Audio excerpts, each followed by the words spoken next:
Salary এইটুকুনি, অথচ EMI এতগুলো। মাসের 1 তারিখে টাকা ঢুকে 10 তারিখের মধ্যে শেষ হয়ে যায়। তারপর মাসের দরকারি খরচ চালানোর জন্য এর কাছে হাত পাততে হয়। আর এর মাঝখানে যদি বাই এনি চান্স কোনো ইমার্জেন্সি এসে পড়ে তাহলে তো ছেড়েই দিন, ওখানেই খেল খতম। পরিবারের ছোট বড় প্রয়োজনে যদি তাদের পাশে না দাঁড়াতে পারি তাহলে শুধু পকেটে আইফোন নিয়ে শো অফ করে কোনো লাভ নেই। আর শুধু ইমার্জেন্সি কেন, হিসেবের বাইরে সামান্য 500 টাকাও যদি কোথাও এক্সট্রা খরচ করতে হয় তাহলে 10 বার ভাবতে হয়। মাসের শেষে গিয়ে আবার টানাটানি হবে না তো? তারপর এত কিছুর মধ্যে যেন তেন প্রকারে মাসের শেষে একদম চেপে চুপে কোনো রকমে এই মাসটা কাটিয়ে দিলেন। কিন্তু এখানেই তো শেষ নয়, আবার সামনের মাসে 1 তারিখে টাকা ঢুকলো, 2 তারিখ থেকে ইএমআই কাটা শুরু, তারপর আবার আগের মাসে যার থেকে ধার নিয়েছিলে তাকেও তো ফেরত দিতে হবে। তো ফেরত দিয়ে আবার 10 তারিখের মধ্যে টাকা শেষ, আবার ধার, আবার টেনশন, আবার মাসের শেষে টানাটানি। এবং এই সাইকেল মাসের পর মাস, বছরের পর বছর ধরে ততদিন অবধি চলতে থাকে যতদিন না পর্যন্ত তুমি রিয়েলাইজ করছো এই ইএমআই একটা মস্ত বড় ফাঁদ। আর আমাদের দেশের একটা বিরাট সংখ্যক ইয়াং ছেলে মেয়ে কিছু না জেনে না বুঝে এই ফাঁদে পা বাড়াচ্ছে প্রতিদিন। চাকরি করে ফিনান্সিয়ালি ইন্ডিপেন্ডেন্ট হবার বদলে উল্টে এমন একটা বাঁধনে জড়িয়ে যাচ্ছে যেখান থেকে চাইলেও আর বেরিয়ে আসতে পারছে না। নমস্কার, আমি অপূর্ব, আর আজকের ভিডিওতে আমরা কথা বলবো কিভাবে দেখনদারির চক্করে নিজের ভবিষ্যৎকে বন্ধক রেখে বর্তমানে শখ পূরণের নেশায় মেতেছে দেশের কোটি কোটি ছেলে মেয়ে। জানবো কিভাবে বড় বড় কোম্পানি আর ই কমার্স ওয়েবসাইটগুলো চক্রান্ত করে ছিনিয়ে নিচ্ছে তোমার আমার ভবিষ্যতের সঞ্চয়। এছাড়াও একটা মানুষের জীবনে এবং তার মানসিক স্বাস্থ্যের উপর এই ইএমআই এর কি এফেক্ট পড়তে পারে সেটাও জানবো। তার পাশাপাশি আরো কিরকম পারিপার্শ্বিক সমস্যার সৃষ্টি হয় এই ইএমআই এর কারণে সেগুলো আলোচনা করবো আজকের ভিডিওতে। এবং সবশেষে একটা উপায় বার করার চেষ্টা করবো যাতে আমাদের শখও পূরণ হয় আর ইএমআই টানতে না হয়। আমি শিওর এই ভিডিওটা দেখার পর নেক্সট টাইম কোনো জিনিস ইএমআই কেনার আগে তুমি 10 বার ভাববে। তার আগে বলে দিই ভাই, আমি কোনো ফিনান্সিয়াল অ্যাডভাইজার নই, তাই এই ভিডিওতে টাকা নিয়ে জ্ঞান দেওয়ার মতো টাকা এবং জ্ঞান কোনোটাই আমার নেই। আসলে আমি নিজেও একটা বয়সে খুব বাজেভাবে এই ইএমআই এর চক্করে ফেসেছিলাম এবং সত্যি কথা বলতে এখনো কিছুটা ফেসে আছি, বাট ফরচুনেটলি এখন অনেকটাই গুছিয়ে নিতে পেরেছি। এবং একটা জিনিস আমি খুব ভালো মতো বুঝেছি, if your income is limited তাহলে ইএমআই এর থেকে জঘন্য জিনিস এই পৃথিবীতে হয় না। ইন্ডিয়াতে ইএমআই তে সব থেকে বেশি কোন জিনিসটা বিক্রি হয় জানো? স্মার্টফোন। শুনলে অবাক হবে, 2023 এই রিপোর্ট অনুযায়ী ইন্ডিয়াতে 1 বছরে টোটাল 1 কোটির বেশি আইফোন বিক্রি হয়েছে। এবং আরো অবাক করা তথ্য হলো এর মধ্যে প্রায় 70% আইফোন ইএমআই তে কেনা। না, আইফোন কেনাটা প্রবলেম নয়। প্রবলেম শুরু হয় যখন আমরা আমাদের সামর্থ্যের বাইরে গিয়ে জীবনযাপন করার চেষ্টা করি। আর এই যে সামর্থ্যের বাইরে জীবনযাপন করার লোভ, এখান থেকে শুরু হয় উধার কি জিন্দেগি, পাতি বাংলায় ধারের জীবন যাকে বলে।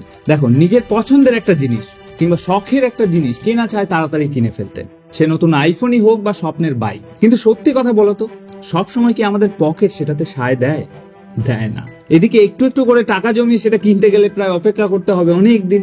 আর আমাদের জেনারেশনে একটা মস্ত বড় সমস্যা হচ্ছে আমরা অপেক্ষাটা একেবারেই করতে পারি না, আমাদের সবকিছু এক্ষুনি চাই। আর ঠিক এইখানেই আমাদের বলিকা বাকরা বানায় ছোট বড় ফিনান্সিয়াল কর্পোরেশন আর ই কমার্স ওয়েবসাইট গুলো।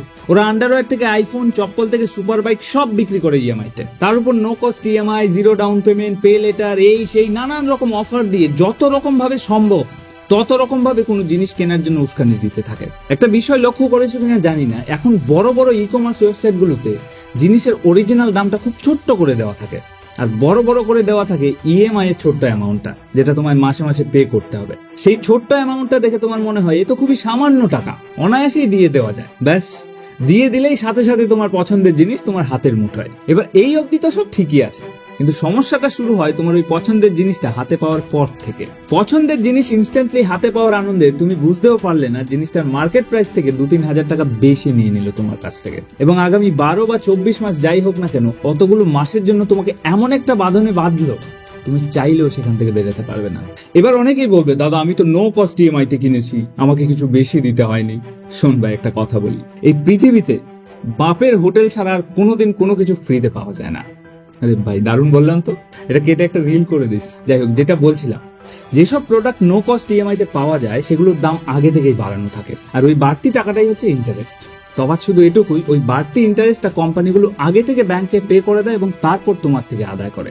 এবার অনেকেরই মনে হতে পারে তাদের তফাৎটা কি, সেই তো আমাকে মাসে একটু একটু করে জমিয়ে তারপর কিনতে হতো, এদিকে আমি আগে কিনে নিচ্ছি তারপর মাসে একটু একটু করে টাকা দিচ্ছি, একই তো ব্যাপার।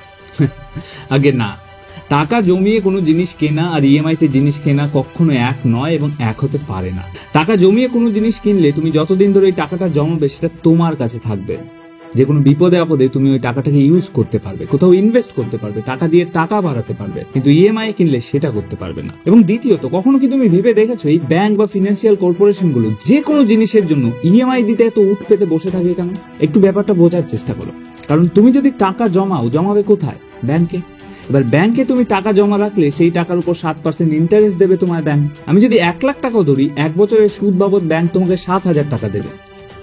অন্যদিকে তুমি যদি ইএমআই তে জিনিস কেনো, তোমাকে উল্টে ব্যাংকে সুদ দিতে হবে, এবং সেটা 7-8% নয়, অনেক বেশি। এবং এই কারণে তারা চায় যে তুমি বেশি বেশি করে ইএমআই এ জিনিস কেনো। অন্যদিকে ইএমআই এ জিনিস কিনলে এই যে 12 মাসের জন্য তোমার একটা ইএমআই শুরু হলো, প্রথম 3-4 মাস তো একদম খুশি খুশি টাকা দেবে, কিন্তু মাস 6 পর যখন হাতের জিনিসটা একটু পুরনো হতে শুরু করবে বা মন উঠতে শুরু করবে, ওটা থেকে কোনো নতুন জিনিসের প্রতি আগ্রহ জন্মাবে, তখন দেখবে ওই সামান্য টাকাটাই অনেক বোঝা মনে হবে। তারপর 6 মাস পর যদি কোনো রকম একটা কিছু হয়, কোনো দুর্ঘটনা ঘটে যায়, যাই হয়ে যাক না কেন, তোমাকে প্রতি মাসে ওই টাকাটা কিন্তু দিয়েই যেতে হবে। ভাই, নিজের অভিজ্ঞতা থেকে বলছি, হসপিটালের বেডে শুয়ে ইএমআই পে করেছি, নইলে আবার সিভিল স্কোর খারাপ হয়ে যাবে। আর এখন তো এমন অবস্থা, এক একজনের 3-4টে করে ইএমআই চলে, কারো 5,000, 6,000, 10,000, 15,000, এমনকি 20,000 টাকা পর্যন্ত ইএমআই চলে। এবং এইভাবে দেখা যায় বেশিরভাগ ক্ষেত্রে মাসিক ইনকামে প্রায় 80% চলে যায় ইএমআই তে। তারপর না থাকে কোনো সেভিংস, না থাকে ইনভেস্টমেন্ট। আর বিষয়টা কিন্তু শুধু টাকা পয়সা নয়, ধার দেনা মানেই দুশ্চিন্তা, ধার দেনা মানেই মানসিক চাপ। আর আরেকটা খুব গুরুত্বপূর্ণ বিষয়, দেখো, আমি এই ভিডিওটা বানাচ্ছি আমার ইয়াং অডিয়েন্সদের জন্য, বিশেষ করে যারা আমার সমবয়সী বা আমার থেকে একটু ছোট বা একটু বড়, সেই বয়সের জন্য। এবার এই যে বয়সটা, এই বয়সটা হচ্ছে হাত পা ছোড়ার বয়স। কেরিয়ারে যদি কোনো এক্সপেরিমেন্ট করার ইচ্ছে থাকে বা নতুন কিছু করার ইচ্ছে থাকে, আউট অফ দ্য বক্স, বা কোনো বিজনেস বা যা খুশি হতে পারে, তাহলে এটাই হচ্ছে প্রকৃত বয়স। তারপর দেখবে বয়স যত বাড়বে, নানান রেসপন্সিবিলিটি কাঁধে এসে পড়বে, তখন চাইলেও তুমি কিছু করতে পারবে না। তাই এই বয়সে যদি ফিনান্সিয়াল ফ্রিডম না থাকে, মাথার উপর এতগুলো ইএমআই এর চাপ থাকে, তখন তুমি চাইলেও অন্য কিছু করতে পারবে না। যেমন ধরো, তোমার চাকরিটা করতে ভাল লাগছে না, তুমি একটা ট্রাভেল এজেন্সি খুলতে চাও, বা একটা পাহাড়ে গিয়ে একটা হোমস্টে নিয়ে নতুন বিজনেস শুরু করতে চাও, কিন্তু মাসের শুরুতেই তোমাকে 10-12 হাজার টাকার ইএমআই দিতে হয়, তখন তুমি চাইলেও চাকরিটা ছেড়ে নতুন কিছু একটা করতে পারবে না। তো ইএমআই এক প্রকার আমাদের স্বাধীনতাও কেড়ে নেয়। এবার অনেকেরই জিজ্ঞাসা থাকবে যে ইএমআই যদি এতই খারাপ, তাহলে মানুষ প্রতিদিন ইএমআই তে এত জিনিস কিনছে কেন? সেটা নিয়েই ডিসকাস করবো নেক্সট চ্যাপ্টারে। দেখো, সবকিছুরই ভালো খারাপ দুটো দিকে আছে। বিষয়টা হচ্ছে আমরা সেটাকে কিভাবে ইউজ করছি, আদৌ আমরা ইউজ করছি নাকি সেটা আমাদেরকে ইউজ করছে, সেটা হচ্ছে আসল পয়েন্ট। ইএমআই এর ফলে প্রচুর মানুষের প্রচুর সুবিধা হয়েছে, আমারও হয়েছে। এই যেমন আমি এই ল্যাপটপটা কেনার সময় আমার কাছে অত টাকা ক্যাশ ছিল না, কিন্তু ল্যাপটপটা আমার তখন দরকার ছিল, তো আমি ল্যাপটপটা ইএমআই তে কিনেছি এবং কিনে কাজ শুরু করে দিয়েছি, এবং কাজ করে যখন যা পেমেন্ট এসেছে সেটা দিয়ে ইএমআই মিটিয়ে দিয়েছি। তো এই ক্ষেত্রে এই ল্যাপটপটা কিন্তু আমার কাছে একটা ইনভেস্টমেন্ট, কারণ সেটা থেকে আমার কোথাও না কোথাও থেকে আর্নিং জেনারেট হয়েছে, বা অন্য প্রকৃত একটা কাজে লেগেছে। কিন্তু এই আমি 3-4 বছর আগে একটা স্কুটিও কিনেছিলাম ইএমআই তে, এবং সেটা আমার কোথাও থেকে 2 টাকা তো এনে দেয়নি, উল্টে ইএমআই এর সাথে আরো পারিপার্শ্বিক খরচা বাড়িয়ে দিয়েছে। আর এই কারণে 1 লাখ টাকা স্কুটি চালিয়েও আমি সেই আনন্দ পাই না ছোটবেলায় নিজের পিগি ব্যাংকে জমানো 5,000 টাকা দিয়ে একটা সাইকেল কিনে যে আনন্দ পেয়েছিলাম। এবং এটাই তফাৎ। তোমার কোনো জিনিস যদি সত্যিই প্রয়োজন হয়, একদম দরকার হয়, তাহলে নিশ্চয়ই সেটা কিনে ফেলো, যত তাড়াতাড়ি সম্ভব কিনে ফেলো। কিন্তু যদি দরকার না হয়, তাহলে বলবো তোরা রুক যাও। এবার এখানেও একটা বিষয় আছে, এইরকম অনেক জিনিস আছে যেগুলো আমাদের মনে হয় যে আমাদের দরকার, কিন্তু আসলে আমাদের দরকার হয় না। এই যেমন স্কুটিটা কেনার সময় আমার মনে হয়েছিল আমার খুব দরকার এটা, কিন্তু পরে গিয়ে বুঝতে পারলাম যে না, ওটা আমার দরকার ছিল না। সেক্ষেত্রে তোমাকে নিজেকে ডিসাইড করতে হবে যে কোনটা তোমার প্রকৃতই দরকার আর কোনটা নিছকই শৌখিনতা। এবার আসি এই ইএমআই ট্র্যাপ থেকে বেরোনোর কি উপায় আছে সেই বিষয়ে। দেখো ব্রাদার, উপর কয়েকটা সলিউশন আমি বলে দিতেই পারি। এই যেমন ধরো, লোকে যেটা বলে, কোনো জিনিস কিনতে ইচ্ছে হলে সেটা সাথে হাতে কিনে নিও না, 1 মাস সেটাকে আগে কার্টে ফেলে রাখো, তারপর দেখো তোমার সেই জিনিসটা কিনতে ইচ্ছে করছে কিনা। 1 মাস পরেও যদি সেটা কেনার ইচ্ছে থাকে, তাহলে তখন সেটা কিনে নাও। কিংবা অনেকেই বলে আগে টাকা জমাও তারপর কেনো, কিন্তু আমার উদ্দেশ্য এই ভিডিওতে জ্ঞান দেওয়া একদমই নয়। তাই এসব না বলে একটু ডিপলি ভাবো, তাহলে বুঝতে পারবে আসল সমস্যাটা কোথায়। আসল সমস্যাটা হচ্ছে আমাদের আপব্রিঙিং এ। একদম ছোটবেলা থেকে আমাদের শুধু এটাই শেখানো হয় কি করে টাকা রোজগার করতে হয়। স্কুল, কলেজ, সমস্ত জায়গায় আমাদের শুধু এটাই শেখানো হয় টাকা রোজগার কি করে করে, কিন্তু রোজগার করা টাকা কি করে ম্যানেজ করতে হয় সেটা কেউ শেখায় না। টাকা কি করে সেভ করতে হয় সেটা কেউ বলে দেয় না। আর আমাদের আপব্রিঙিংটা এমনই হয়েছে, স্কুলে থাকতে বাবা 10 টাকা দিত, সেটা দিয়ে টিফিনে ঘুগনি আর আলুর দম খেয়ে উড়িয়ে দিতাম। আর কলেজের পকেট মানি চলে যেত কোল্ড ড্রিঙ্কস আর সিগারেটের পেছনে। আর যদি কেউ অন্য কোনো নেশা করে থাকে তাহলে তো ছেড়েই দাও। এইভাবে একটা বয়স অব্দি বাবার টাকা খরচ করে করে জীবনের প্রথম যখন নিজের ইনকাম নামক জিনিসটার সাথে আমাদের পরিচয় হয়, তখনও আমরা জানি না এই টাকা দিয়ে করবোটা কি। তো আমরা কি করে প্রথম মাসে মা বাবা ভাই বোনকে ভালো মন্দ কিছু কিনে দিলাম এবং এবং পরের মাস থেকে ঘরে কিছু টাকা দিয়ে বাকিটা নিজের মতো খরচ করতে থাকলাম। ব্র্যান্ডেড জামা, জুতো, ফোন, বাইক, এই সেই আরো কত কি। এবং এই করতে করতে জীবনের 30টা বছর চলে যায় শুধু এটা বুঝতে বুঝতে যে এইভাবে খরচ করলে তো চলবে না, ভবিষ্যতের জন্য টাকা বাঁচাতে হবে। কিন্তু কিভাবে বাঁচাবো সেটা তো জানিই না, কেউ শেখায়নি কোনোদিন।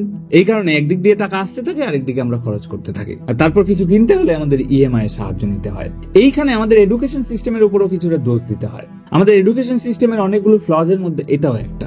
স্কুল কলেজে এত কিছু পড়ানো হচ্ছে, এত কিছু শেখানো হচ্ছে, সেসবের সাথে একটু টাকা কি করে ম্যানেজ করতে হয় বা টাইম ম্যানেজমেন্ট বা মানি ম্যানেজমেন্ট, এই ধরনের কিছু জরুরি বিষয়গুলো শেখানো উচিত। বাই দ্য ওয়ে, আমাদের এই এডুকেশন সিস্টেমের ফ্লজ গুলো নিয়ে যদি একটা ডিটেলস ভিডিও দেখতে চাও তাহলে অবশ্যই কমেন্ট করে জানিও, আমি চেষ্টা করবো যত তাড়াতাড়ি সম্ভব এই ভিডিওটা নিয়ে আসার।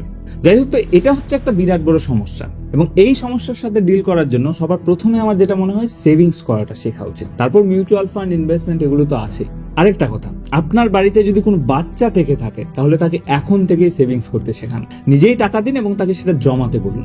এই প্র্যাকটিসটাই দেখবেন বড় হয়ে তাকে অনেক হেল্প করবে টাকা ম্যানেজ করতে। আর যারা যারা বড় হয়ে গেছো, ভাই আমাদের সেম অবস্থা। আমি ভিডিও বানাচ্ছি বলে ভেবো না আমি খুব বিশাল কিছু শিখে গেছি, আমিও ভুক্তভোগী, আর সেই জন্যই ভিডিওটা বানাচ্ছি।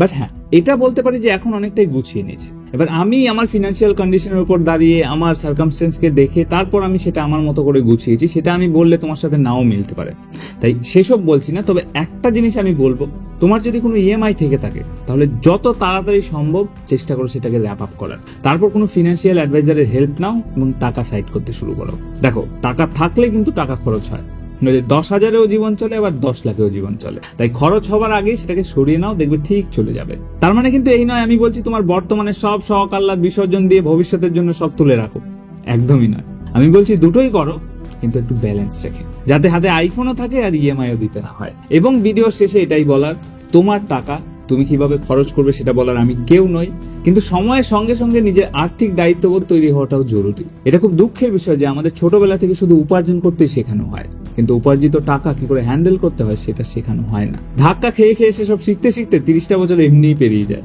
তো সবসময় যে নিজেকেই ধাক্কা খেয়ে শিখতে হবে তেমনটা নয়, মাঝে মাঝে চাইলে অন্য কারো ধাক্কা খাওয়া দেখেও নিজে সচেতন হওয়া যায়। তাই যে কোনো ইএমআই নেওয়ার আগে একটা বেসিক চিন্তা করে নাও, এটা যে কেবল তোমার শখ পূরণ করছে সেটা নয়, বরং তোমাকে একটি দীর্ঘমেয়াদী দায়িত্ব বেঁধে ফেলছে। আমার মনে হয় একটু চিন্তা করে খরচ করাই বুদ্ধিমানের কাজ। বাদ বাকি আমি ভিডিওটা শেষ করছি এখানেই, দেখাবো অন্য কোনো ভিডিওতে। এই ভিডিওতে যদি কিছু তোমার খারাপ লেগে থাকে বা ভালো লেগে থাকে অবশ্যই কমেন্ট করে জানিও, এবং আমরা আরো কি কি বিষয়ে নতুন নতুন ভিডিও বানাতে পারি সেটাও কমেন্ট করে জানিও। আমি এবং আমার টিম চেষ্টা করবো যত তাড়াতাড়ি সম্ভব সেই ভিডিওগুলো তোমাদের কাছে নিয়ে আসার। সবাই ভালো থেকো, সুস্থ থেকো, tata, good bye, love you.